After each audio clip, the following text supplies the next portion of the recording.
Alan Bryden, l'ISO, Organisation internationale de normalisation, est le premier producteur mondial de normes internationales d'application volontaire élaborées par la voie consensuelle à l'échelon mondial. Ces normes aident à supprimer les obstacles au commerce international et, depuis 1947, l'ISO a publié plus de 19 500 normes internationales qui couvrent la quasi-totalité des secteurs de l'industrie, des technologies, de la sécurité, des denrées alimentaires, l'agriculture, la santé, etc. Alan Bryden, vous êtes acteur, pas seulement sur les planches, où, si mes informations sont bonnes, vous incarnerez ce soir un personnage de Shakespeare, mais aussi un acteur de premier plan dans ce monde de la norme internationale, puisque vous avez été jusqu'en 2009 secrétaire général de l'ISO à son siège à Genève, et vous exercez toujours aujourd'hui différents rôles de conseiller auprès d'organisations européennes en la matière. La définition des normes ISO que j'ai donnée en préambule de votre présentation souligne qu'elles sont élaborées par voie consensuelle. C'est-à-dire qu'au-delà, ou plutôt en amont de la technique que vous maîtrisez parfaitement depuis votre sortie de l'école des mines, il vous a fallu aussi maîtriser l'art de faire naître la confiance.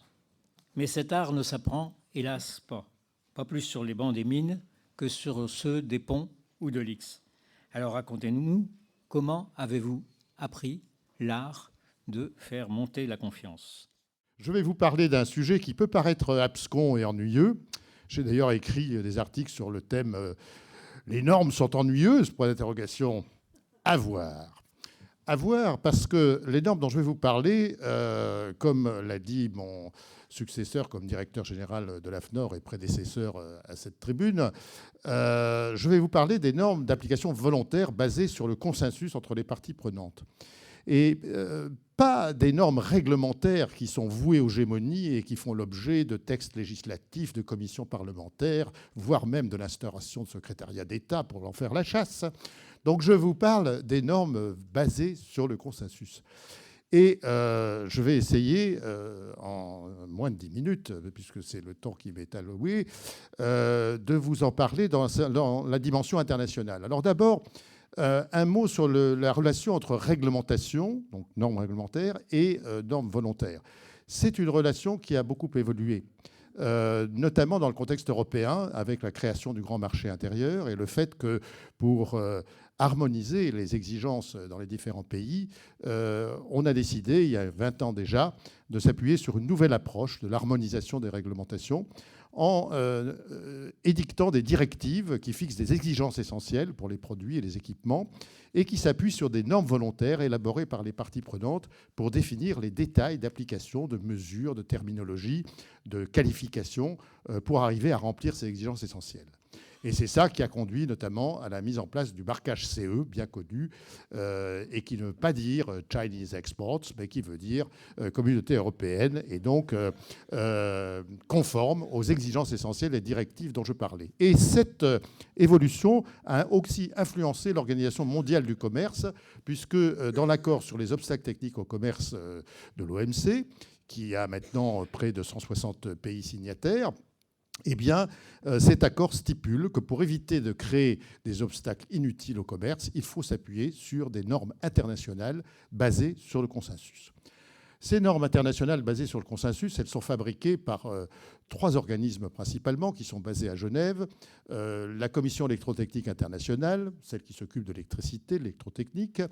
L'Union internationale des télécommunications, qui s'occupe, comme son nom l'indique, des télécommunications, mais aussi de plus en plus d'Internet. Et puis l'ISO, qui est l'Organisation internationale de normalisation, qui est le principal producteur de normes, parce qu'a priori, cette organisation peut faire des normes dans n'importe quel domaine, du moment qu'il y a un consensus pour engager un chantier de normalisation. Je vais vous en parler sous 3 angles. Le premier, c'est comment est-ce qu'on construit la confiance dans le processus de normalisation et aussi dans le contenu des normes internationales. C'est quand même assez extraordinaire de penser que l'ISO a aujourd'hui une collection de près de 20 000 normes internationales, qu'elle en publie 100 par mois, alors que beaucoup d'organisations piétinent pour arriver à des accords internationaux. Voilà l'ISO qui fabrique 100 normes par mois. qui représente un consensus à l'échelle de 164 pays membres, puisque l'ISO comporte 164 pays, qui représentent 99% de l'économie mondiale. C'est quand même extraordinaire. Comment on fait ça? Donc, je vais d'abord parler des ingrédients de la confiance dans la normalisation. Ensuite, je vais vous donner un exemple extrême qui est celui que j'ai vécu en tant que dans la cabine de pilotage du dispositif, en tant que secrétaire général de l'ISO, qui a été celui de l'élaboration de la norme ISO 26000 sur la responsabilité sociétale des organisations. Vaste sujet. Et enfin, je ferai un peu le pont entre normalisation et médiation et comment on pourrait trouver des points communs et éventuellement des collaborations entre les deux. Sur le premier point, comment est-ce qu'on construit la confiance dans un processus? Parce que c'est un processus long quand même. Hein. Mais il faut dire que les normes ISO, en moyenne, il faut moins de 3 ans pour publier une norme ISO maintenant. Quand j'avais pris les rênes de l'organisation, il y a une dizaine d'années, il fallait presque 5 ans. Hein. Moins de 3 ans. Alors on arrive à ça parce que d'abord on a un processus qui est écrit, qui est des directives qu'on applique. On s'appuie sur un réseau d'organisations nationales de normalisation, comme la FNOR en France, la BSR en Angleterre, qui permettent de collecter les avis et la participation des parties prenantes, puisque le consensus, il est entre les parties prenantes. Donc ce réseau d'organismes nationaux de normalisation est très important, puisque ça permet au niveau international de filtrer des participants qui viennent avec une certaine représentativité, puisque dans les pays qui s'intéressent aux travaux de normalisation, se créent des comités miroirs qui réunissent au plan national les parties prenantes. Il y a un processus d'élaboration qui est très documenté, avec des étapes qu'on valide, avec des projets au niveau de groupes de travail, de comités, et enfin on vote sur un projet final de norme internationale. Et puis il y a, on a défini ce qu'était le consensus. Donc le consensus, ce n'est pas l'unanimité. Le consensus à l'ISO, c'est mathématiquement plus de 2/3 des membres participants au travail qui sont d'accord sur le projet. Et il y a une espèce de droit de veto de 25% des membres de l'ISO qui peuvent se réunir pour, alors, même s'ils n'ont pas participé aux travaux, voter contre un projet. Donc il y a un mécanisme régulateur de droit de veto, mais au moins il y a un moyen de déterminer un consensus, et puis on dit sans qu'il y ait d'opposition majeure. Donc s'il y a une opposition majeure, eh bien on en tient compte. Donner un exemple, il y a une norme qui existe depuis 15 ans sur le management de l'hygiène et de la sécurité au travail, qui était une norme 18001, qui n'est pas une norme ISO. Et comme elle est calquée sur le modèle de l'ISO 9001 sur le management de la qualité et 14001 sur le management environnemental, beaucoup disaient mais il faudrait que ce soit une norme ISO. Mais l'Organisation internationale du travail avait dit non, ça c'est mon royaume, c'est du domaine des normes réglementaires et tripartites, et donc vous n'avez pas le droit de toucher à ça. Et puis voilà que ça s'est débloqué et que maintenant il y a une norme ISO qui a remplacé cette 18001 et qui complète la collection des normes de management.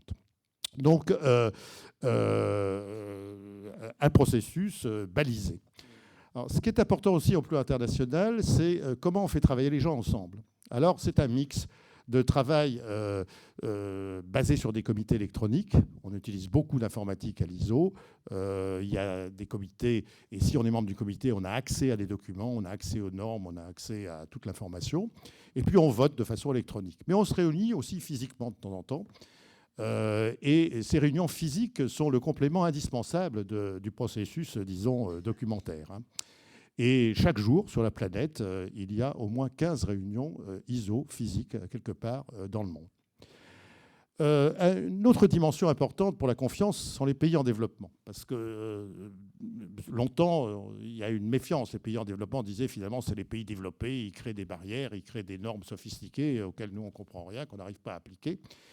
Et donc l'ISO a progressivement développé une politique pour associer les pays en développement à la fabrication des normes, jusqu'au point de leur mettre le pied à l'étrier pour prendre des responsabilités. Et donc beaucoup de comités techniques de l'ISO, en particulier ceux qui sont les plus stratégiques, ont des secrétariats mixtes jumelés entre un pays développé et un pays en développement. Voilà. Aussi, un point important dans la confiance, c'est qu'on ne fait pas des normes pour créer un business de certification. parce que ça aussi, c'est une accusation. On dit, bon, bah, vous créez une norme, après, il y a la certification, et puis nous, les entreprises, on est obligés de se faire certifier. Non, d'abord, la certification n'est pas obligatoire. Et puis, ce n'est pas l'ISO qui la délivre. Hein. Donc, il y a des organismes certificateurs pour lesquels l'ISO édicte des normes d'exigence vis-à-vis des laboratoires, des organismes de certification. Mais l'ISO, en tant que tel, n'est pas certificateur. Et donc, ça détend l'atmosphère. On ne fait pas une norme pour créer des nouveaux business. Autre élément de la confiance aussi, c'est qu'il n'y a pas d'intérêt financier dominant. C'est-à-dire que la normalisation est financée par la vente des normes, donc c'est un financement diffus. Et il n'y a pas Microsoft ou des grandes multinationales qui sont derrière le processus de normalisation. Donc voilà comment on arrive à créer la confiance. Il faut savoir que cette confiance, elle est partagée par les dizaines de milliers d'experts qui participent bénévolement aux travaux de normalisation. Ils ne sont pas payés pour ça. Ils sont payés par leur employeur ou par leur organisation ou par leur gouvernement, mais ils ne sont pas payés par l'ISO. Des millions d'entreprises et d'organisations qui utilisent quotidiennement les normes ISO et des milliards d'êtres humains qui sont impactés dans la qualité des produits, dans la sécurité des produits et de leur environnement par l'application positive de ces normes. Le deuxième point, c'était, je voulais illustrer à propos de, parce que je crois que quelqu'un, je suis arrivé un peu en retard, je m'en excuse, mais quelqu'un a cité, je crois, la définition de la responsabilité sociétale, que je ne connais pas par cœur, je pourrais la sortir si ça vous intéresse, mais l'ISO 26000 est un exemple un peu paroxysmique de comment on construit la confiance pour arriver à sortir un document sur un sujet aussi délicat. Alors, ça a pris du temps. Et d'abord, il a fallu décider qu'on allait s'intéresser au sujet. Ce n'était pas évident que l'ISO s'intéresse à faire un document. Mais en fait, on était arrivé à un moment dans les années 90 où il y avait une multiplication des documents de référence sur la responsabilité sociétale. Il y avait des agences de notation sociétale qui s'étaient créées. Les consommateurs commençaient à en avoir un peu assez de se faire rabâcher les oreilles sur la responsabilité sociétale comme un outil de marketing. Hein. Et puis, il y avait aussi l'évolution des entreprises elles-mêmes à travers le management de la qualité. La norme ISO 9001 en était déjà à sa énième version. Et donc, le management de la qualité progressivement évoluait vers la satisfaction non seulement du client, mais des parties prenantes, c'est-à-dire les salariés, les actionnaires, les communautés dans lesquelles on travaille. Et donc, ça a été une évolution qui a fait qu'on s'est tourné vers l'ISO plutôt que vers un organisme réglementaire. Parce que l'endroit naturel pour faire ça, ça aurait pu être l'Organisation internationale du travail. Eh bien non, on s'est tourné vers l'ISO parce que justement, c'est une norme volontaire. Et si on a réussi à la sortir au bout d'un certain temps, il a fallu 4 ans pour se décider, ensuite 5 ans pour la faire, parce qu'on a eu une démarche vraiment exhaustive de construction de consensus. Les délégations nationales devaient être constituées de 6 catégories de parties prenantes. Hein, les consommateurs, les organisations de travailleurs, les employeurs, les administrations, etc. On a eu plus de 90 pays participant aux travaux. On a eu un groupe d'experts qui comportait près de 450 experts. On a fait des liaisons entre ce groupe et 42 organisations internationales, dont celles qui avaient sorti elles-mêmes des lignes directrices sur la responsabilité sociétale, comme l'OCDE ou le Pacte global des Nations unies ou l'Organisation internationale du travail. Le secrétaire général que j'étais dans la salle des machines a dû aller voir personnellement le directeur général de l'Organisation internationale du travail, le directeur général de l'Organisation internationale des employeurs et le secrétaire général de la Fédération internationale des syndicats de salariés pour leur expliquer ce qu'on était en train de faire et les convaincre que finalement c'était le bon endroit pour faire ça. Les pays en développement, au début, disaient « Mais attendez, c'est encore un truc des pays développés qui vont nous imposer des règles du protectionnisme sociétal. Hein ». Et donc, il a fallu les convaincre que finalement, c'était un peu dans leur intérêt, plutôt que d'avoir pléthore d'exigences ou d'avoir un marché... J'ai un carton rouge, là, déjà ? Non, jaune. Ah bon. Jaune, il reste plus que 2 minutes, mais ça va, c'est bon.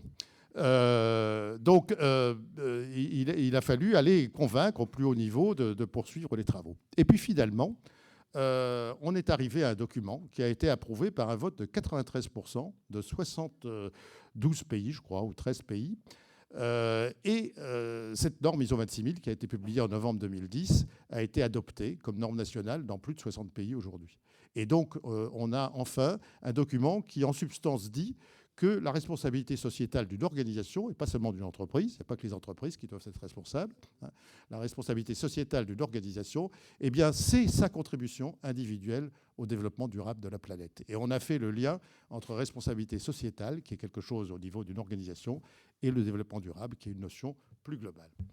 Mon dernier point, en 72 secondes, c'est la relation entre normalisation et médiation. Alors, je vais faire une affirmation peut-être un peu osée, mais pour moi, je ne suis pas un grand spécialiste de la médiation, mais il me semble que la normalisation volontaire, basée sur le consensus, est à la réglementation, ce que la médiation, finalement, est à la procédure judiciaire.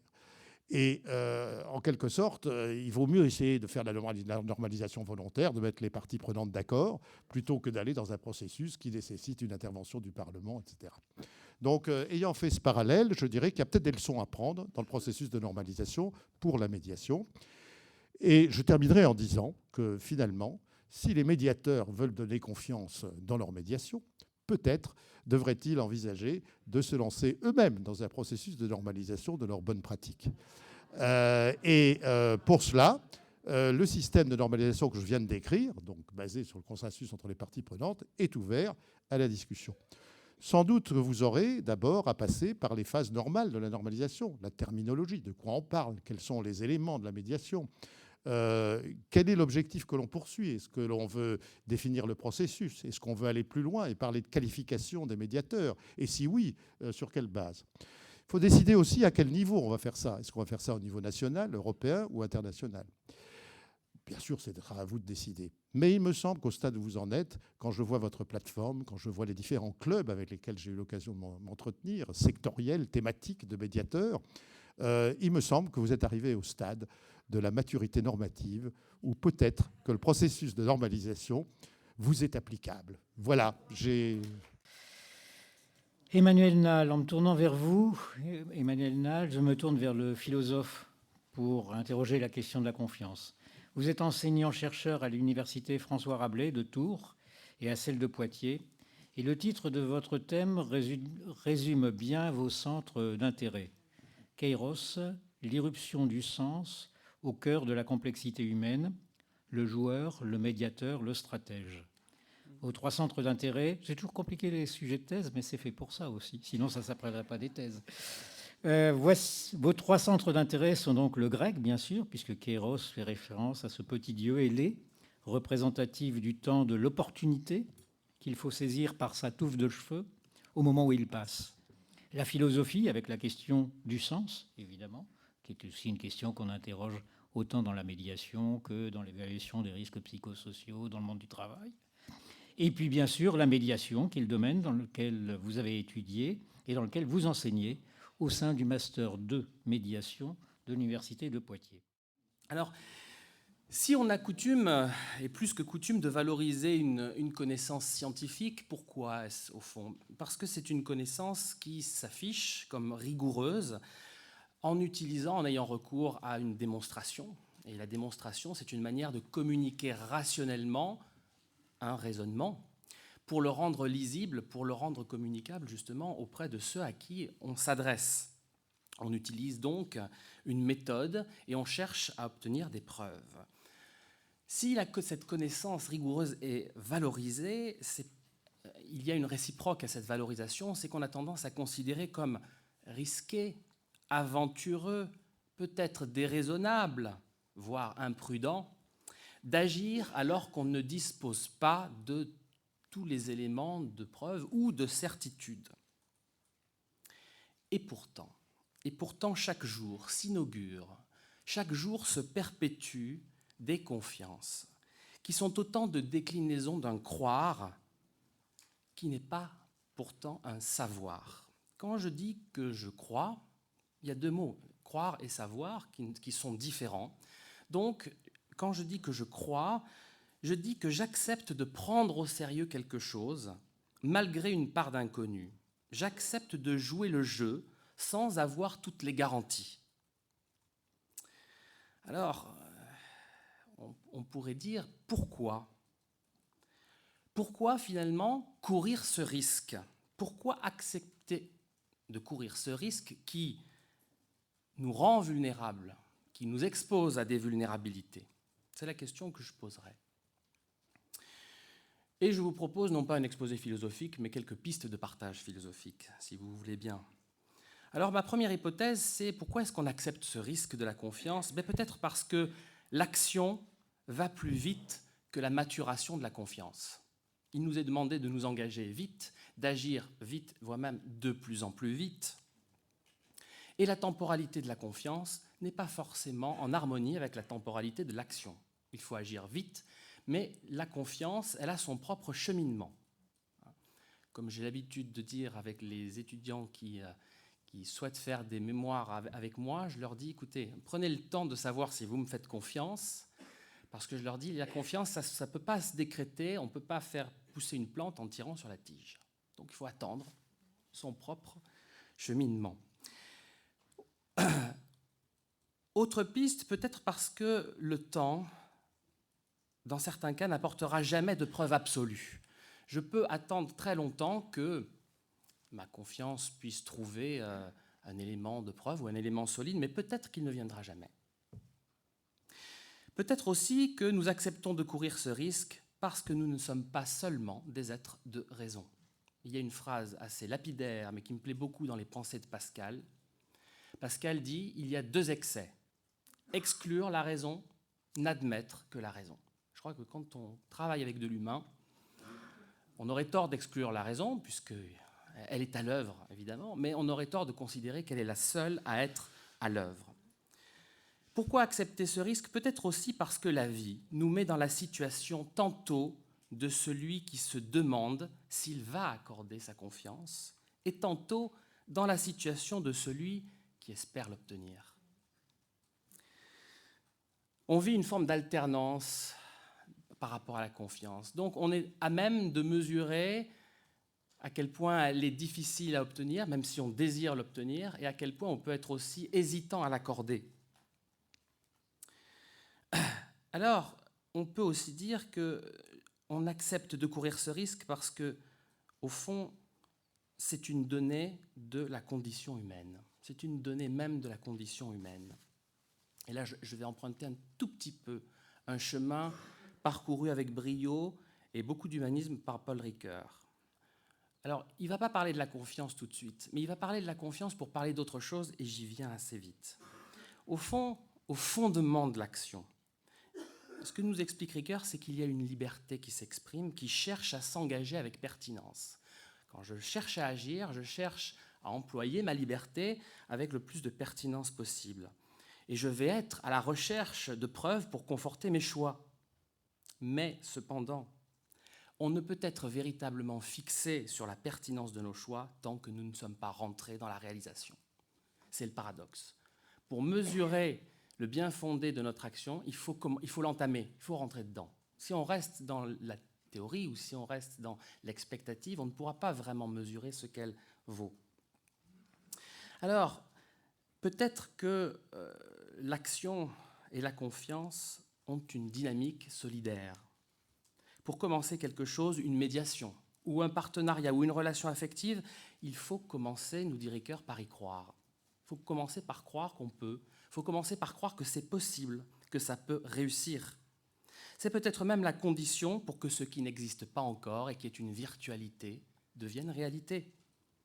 J'en veux pour preuve quelque chose qu'on peut constater chaque fois qu'il y a une remise de prix, à l'occasion, par exemple, les prix du Festival de Cannes ou les prix pour récompenser des projets qui ont été menés. En général, les premiers remerciements s'adressent souvent à ceux qui y ont cru, avec l'auteur du projet. Je voudrais remercier ceux sans qui ça n'aurait pas pu être réalisé et qui ont accepté d'y croire quand ça n'était pas encore là. Par conséquent, la confiance, c'est à la fois un résultat, le résultat d'un temps vécu, de quelque chose de traversé. Ça peut être aussi une décision ou ça peut être aussi un élan. La confiance peut donc être aussi un fondement. Elle peut être le fondement d'une action et la condition de découverte future. Je parlerai volontiers d'une confiance exploratoire.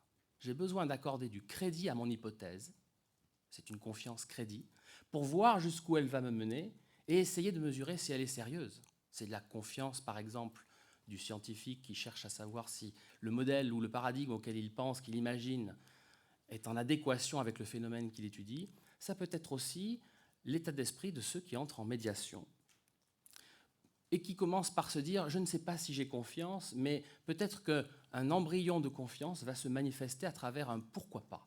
Et pourquoi pas? Alors, peut-être que la confiance est le fondement de l'action, de l'engagement, mais peut-être aussi celui de l'éthique. Et c'est à ça que vient Paul Ricoeur. Je vous cite une très très belle phrase, à mon sens, qu'il écrit « On peut dès maintenant appeler éthique cette odyssée de la liberté à travers le monde des œuvres. Ce voyage qui part de la croyance aveugle, je peux, à l'histoire réelle, je fais. » Il y a une odyssée entre le pouvoir et la réalisation. Et Ricoeur dit c'est là, ce n'est pas toute l'éthique, mais c'est le point de départ de l'éthique. Parce que quand j'ai pris conscience de ça pour moi, quand j'ai pris conscience de ce phénomène qui se joue en moi, je vais regarder l'autre autrement. Parce que l'autre, ça va être celui chez qui la liberté a aussi besoin de se réaliser. Et comme la liberté, elle a besoin de se réaliser chez moi, elle a besoin de se réaliser chez autrui, eh bien, finalement, nous nous rejoignons. Je peux participer à sa quête et il peut participer à la mienne. C'est ce qui rend possible la médiation, le processus de médiation, l'intervention du tiers pour essayer de favoriser cette liberté de l'autre en manifestant la nôtre propre dans notre intervention. Alors, ça peut être même une éthique de la médiation.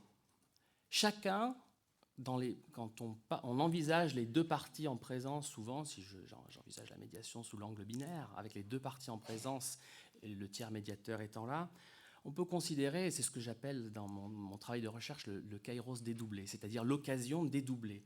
Chacune des deux parties en médiation, j'aime bien le mot partie, parce que pour moi, ça me fait penser à chacun a une partie de la solution.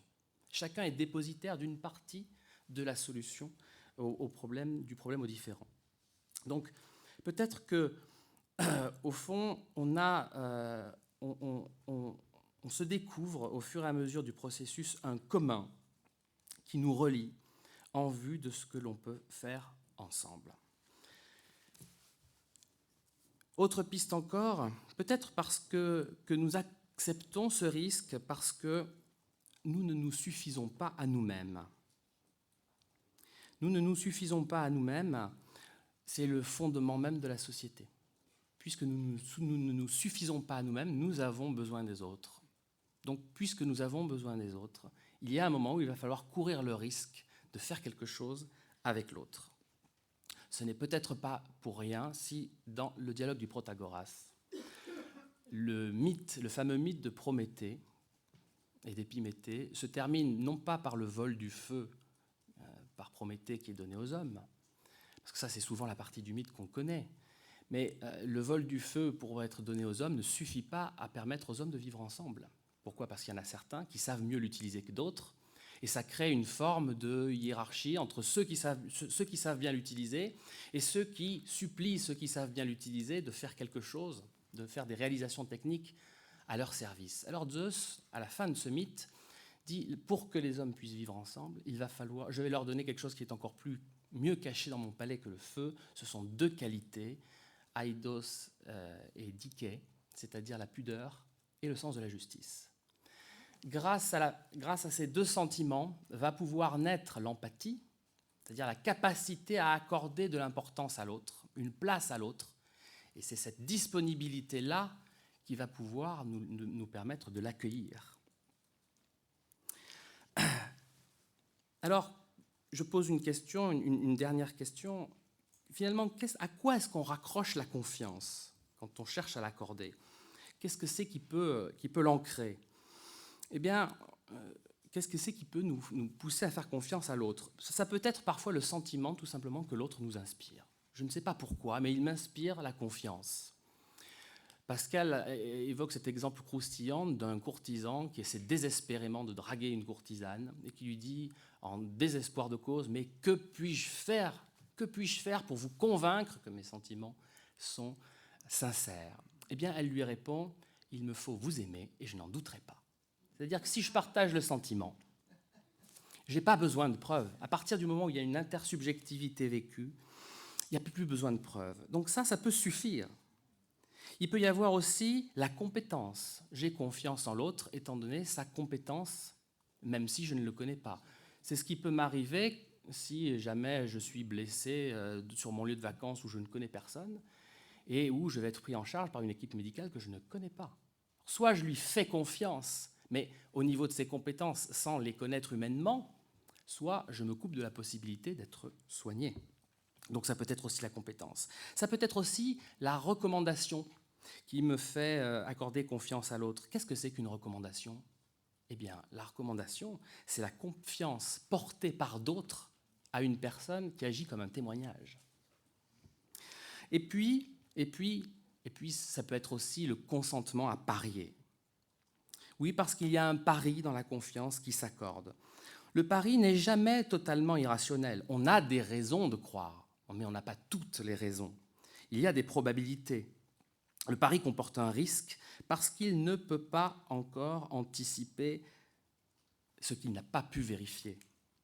Si bien que, à la fin du pari de Pascal, puisque il me paraît difficile d'envisager la question du pari dans la confiance sans envisager un petit peu le pari de Pascal, il y a une phrase qui me marque beaucoup, qui vient de l'interlocuteur fictif de Pascal dans le pari, c'est qu'à un moment, Pascal lui démontre mathématiquement qu'il vaut mieux faire confiance ou croire plutôt que ne pas croire, et l'interlocuteur fictif lui dit « Je suis fait de telle sorte que je n'arrive pas. Je n'arrive pas à croire, je n'arrive pas à faire confiance. Oui, intellectuellement, oui, mais j'arrive pas à adhérer. » Et Pascal a cette réponse très forte, imiter les gestes de ceux qui croient. Alors évidemment, Pascal s'exprime dans le cadre religieux, c'est-à-dire qu'il invite celui qui n'arrive pas à entrer en religion à entrer dans les gestes, dans la liturgie finalement, de ceux qui croient. Mais si on sort un tout petit peu de cette explicitation-là, je crois qu'on peut aboutir à quelque chose de très précieux en conclusion. Imiter les gestes de ceux qui croient, ça ne veut pas dire faire les moutons, parce que la confiance n'est pas la crédulité. Mais je crois qu'il faut le comprendre comme le fait d'initier un mouvement. Mettez-vous en mouvement, parce que peut-être que le mouvement se nourrit de sa propre dynamique. Alors, en quelque sorte, allons-y, consentons-nous à nous lancer pour voir si ça vaut la peine du risque de la confiance. Alors, en un mot, s'engager, lors même qu'on ignore l'issue de notre investissement, ça peut paraître une folie. Et dans le phénomène de la confiance, le tragique côtoie souvent la grandeur. Mais cette vulnérabilité qui expose à d'autres vulnérabilités, parce que je suis déjà vulnérable si je dois faire confiance, c'est-à-dire que je n'ai déjà pas tout, et en faisant confiance, je m'expose à d'autres vulnérabilités, c'est aussi ce qui en fait peut-être la valeur. Merci. Bonjour, Abderrahim Touali, conseiller prud'homme, médiateur. Je vois le thème du jour, la confiance ne se décrète pas, elle se gagne. Ok, elle ne se décrète pas, elle ne se gagne pas non plus pour moi. Je suis très gêné dans la mesure où à partir du moment où on se dit elle se gagne, ça prouve qu'il y a un jeu. Je fais référence au jeu psychologique Eric Berne. Alors deux choses l'une, soit dans des jeux de séduction pour privé, soit dans des jeux de manipulation organisationnelle. La confiance se favorise. C'est-à-dire qu'on peut chercher à mettre en œuvre un certain nombre de choses de manière à créer des circonstances favorables pour qu'elles puissent s'installer. En dernière analyse, on n'est jamais sûr que ce qu'on met en œuvre nous permettra d'atteindre ce but. Qu'est-ce qu'il peut y avoir qui peut favoriser la confiance ? Il me semble qu'il y a une certaine humilité déjà, parce que l'humilité, c'est aussi la capacité à montrer à l'autre qu'on n'est pas tout soi-même et qu'on fait avec lui. Il y a une certaine transparence, dire le cadre, et essayer de s'y tenir. Il y a une certaine fidélité à soi et à la parole donnée. Et cette fidélité à soi et à la parole donnée, elle peut éventuellement s'éprouver dans le temps, c'est-à-dire au fur et à mesure qu'on accepte de vivre quelque chose qui pourra nous apporter des éléments au fur et à mesure que la durée contribuera à nous montrer que quelque chose s'installe. Mais c'est pour ça que pour peut-être parvenir à créer la confiance, il faut cet embryon de confiance initiale qui est ce que j'appelle le « pourquoi pas ». qui acceptent de se lancer. Mais effectivement, c'est assez compliqué de pouvoir dire. Alan Bryden voulait aussi... Oui, je voudrais réagir aussi à cette intervention. Et moi, j'aurais tendance à dire, illustré par le processus de normalisation internationale que je décrivais tout à l'heure, c'est que la confiance ne se décrète pas, effectivement. Le processus que j'ai décrit, ce n'est pas un processus décrété. Mais au lieu de dire elle se gagne, je dirais elle se construit.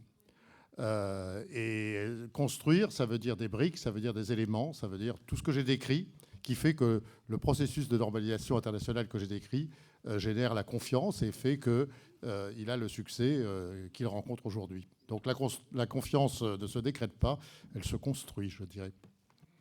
Et pour aller jusqu'au bout, je dirais qu'elle se co-construit, c'est-à-dire qu'elle se co-construit non seulement entre le médiateur, mais aussi entre les parties qui viennent et qui viennent en médiation sans intention de la manipuler, sans intention perverse, faute de quoi, effectivement, il ne peut plus y avoir de médiation ou la médiation ne peut pas aboutir.